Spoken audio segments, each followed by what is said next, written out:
All right, first of all, colorism isn't real. All right, it's not a real thing. It's just something you women made up back in like 2014 or 2015 or so to shame men into dating darker skinned women. But let's just be honest, bro.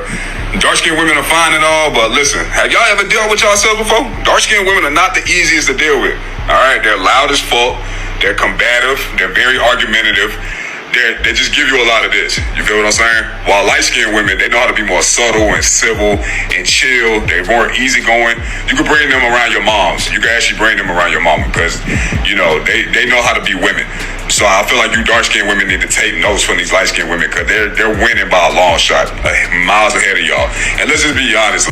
This man's so lost in the sauce of colorism, he's trying to argue against it while proving it exists. Bruh, consciousness is structured by European standards of beauty, and that's why he got all these old characteristics of being subtle and being aggressive that he putting on light skin, dark skin. Did he really say that colorism was invented in 2013 or 2014 to guilt men to dating dark skinned women? Did him really say that? And just for context, I'm going to define the word that he said doesn't exist, right? Colorism is defined as prejudice or discrimination against individuals with dark skin tone, typically among people of the same ethnic or racial group. Notice that it's individuals with dark skin tone. So when he characterizes dark skinned women as being loud, angry, and aggressive with attitudes, that's textbook colorism. Textbook. And not only does colorism exist, the complexities of it can get real ugly too. For instance, do y'all understand how colorism impacts the Latino community?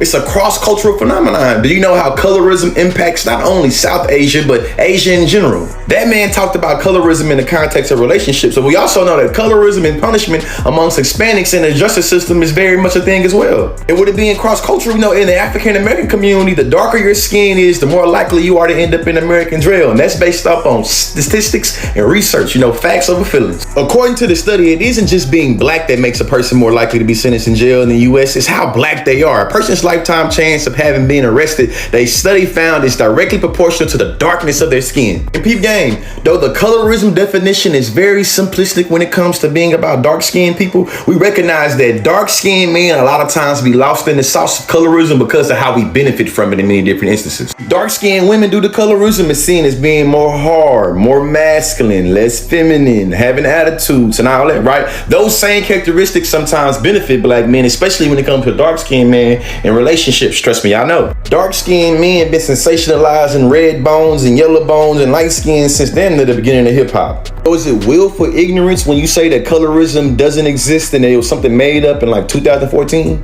Education is elevation, I want to know.